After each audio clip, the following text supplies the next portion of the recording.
let's talk about some details, some final finishing issues that are on this piece, as well as some of the cool stuff that it's about. We'll just go over the little miscellaneous things that are about this statue.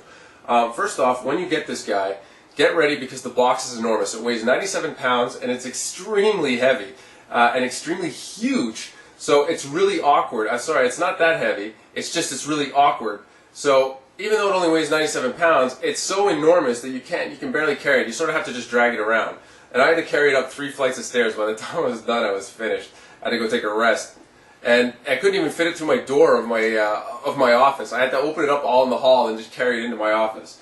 So the way it works is you've got the main shipping container, the outer box. You open that up, and inside there is another white box. You cut that guy, open that up, and inside there is the retail box for him, which is black with like this really awesome look to it. It's actually the mesh netting, and it's all embossed and everything. It's quite nice. This thick reinforced cardboard, and each corner is reinforced. Beautiful box. So you take off that. You don't even have to take all these boxes out. You can just lift the lids.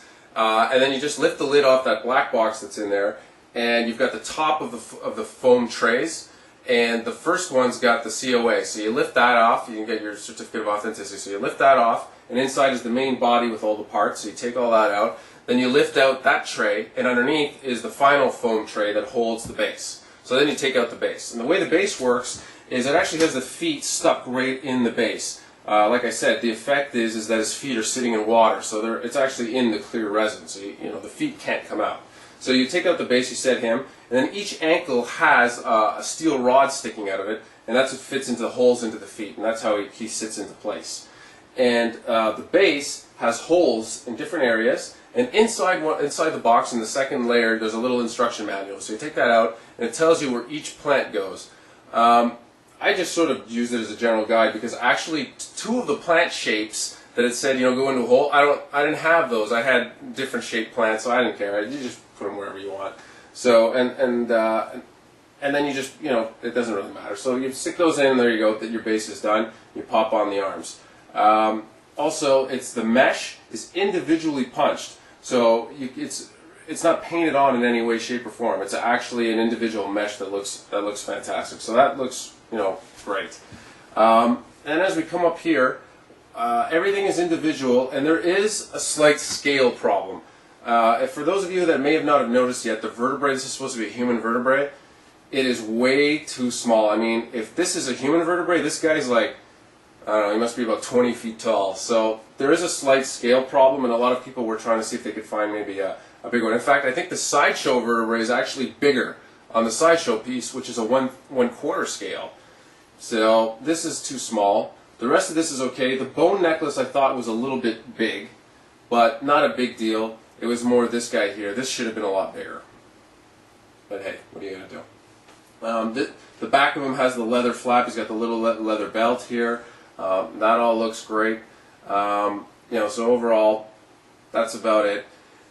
But I should warn you that you really need to inspect your statue because a lot of quality control issues. There was a lot of complaints about this guy when he first started coming out. Some were common problems that everybody was seeing, and others were sort of unique.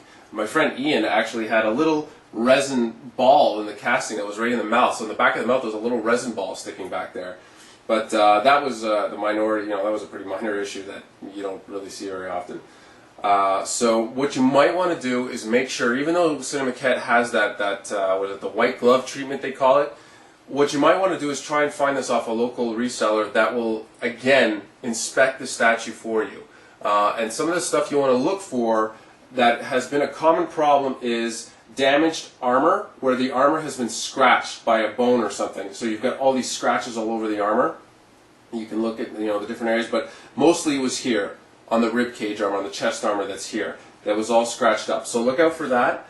Damaged spikes. A lot of problems with damaged spikes on the head and on the arm over there, that people were missing the spikes. Those are really the 2 major problems, but some other people have had problems where there was some poorly painted teeth, holes in the base in different areas, things like that. But again, not very many people had stuff like that. So really the common thing were the spikes and the scratches that you got to look out for. My friend Ian, again, actually, his I feel bad for him. All these different people were reporting various problems with their statues. Ian's Predator had every single problem reported in his single statue. So even the leather here was not cut properly around. So in fact, Hellboy over on the statue forum, at statueforum.com, he put up a little survey. So just to give you an idea, 53 people participated in this survey so far. These are 53 people that have received their Cinemaquette Predators. So what he did is he set it up so that he had different levels, and he wanted to know, how did you receive your statue? Did you get it, perfect? Did you have some minor damage that you can live with, that wasn't such a big deal, or that you could fix yourself very easily? Did you have significant damage where you were debating whether you should send it back or try and fix it yourself? Or did you have major damage where you definitely needed a replacement, or you had major damage and you just sent it back and got a refund? So out of that survey, 27 people, this is 50 out of 53, received it perfect, which means 50%. It's 51%. So only half the people got a statue that they were fully satisfied with that had no damage on it. 30%, 15 people had minor damage, and 7.5%, 4 people had significant damage. Same number for major damage that got it replaced, and 3 people, 5.5%, sent it back and said, I want a refund. So it's definitely a QC issue, and I know it's not from shipping damage because a lot of people are receiving these where, like the spikes, if the spikes were broken, you'd find them in the box, right? People aren't finding those pieces that are breaking off. So something wasn't really right there. So please be sure to try and get somebody to visually inspect the whole thing before they ship it to you, especially for this kind of money. So that's it. Now, if we keep going up, the dreads. When you buy this, the dreads, there's a piece of like foam wrap that's wrapped around his neck to keep the dreads down. The dreads are all flexible. They don't hold their position. It's sort of like this flexible rubber material, but they look natural and very realistic. It looks great. So, top marks on the dreads. So overall, I am extremely happy with the statue. Definitely something I'd want in my collection to keep. He's very, very impressive.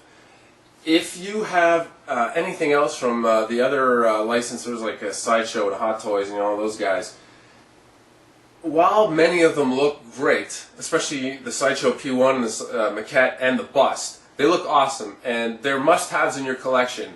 But this thing here is just so big and has such a beautiful presence. It seems to almost overshadow almost everything. It's extremely impressive. So if your budget says this is the kind of thing that you can get, I would say go for it. I highly recommend it. It does look fantastic. Also the pose, I really enjoy the pose. I thought the museum style, at the ready pose looked cool. I know there is some debate between this one and the Maquette where a lot of people don't seem to like the more dynamic look of the Maquette, that it looks like he's falling over.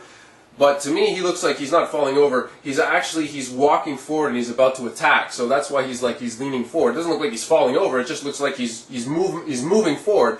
When you're running or striding, or you play football and you're about to tackle or whatever, you're leaning forward. Sure, maybe if you took a picture, it might look like you're falling over, but you're not. You're leaning forward. You're leaning your momentum forward. So I thought the pose looked fine, but it does seem like there's some people that prefer this pose. I've got both, and I think both look awesome. So, like I said, if this is in your budget, I highly recommend it. Just make sure that you try and get it pre-inspected beforehand to make sure that there's no breakage. So that's it. That is my review of the Cinemaquette Predator one piece. If you have any comments or any questions, as always, I invite you guys to leave comments on YouTube. You can send me a private message via YouTube, or you can check it out on predatorstuff.com, where I've got the full written review and a whole bunch of high-resolution photos.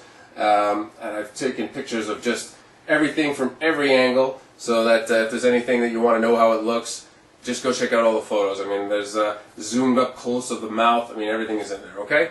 So thank you very much, guys. I really appreciate it. Please just give me your feedback on either the piece or on this review. Take it easy, guys. Bye.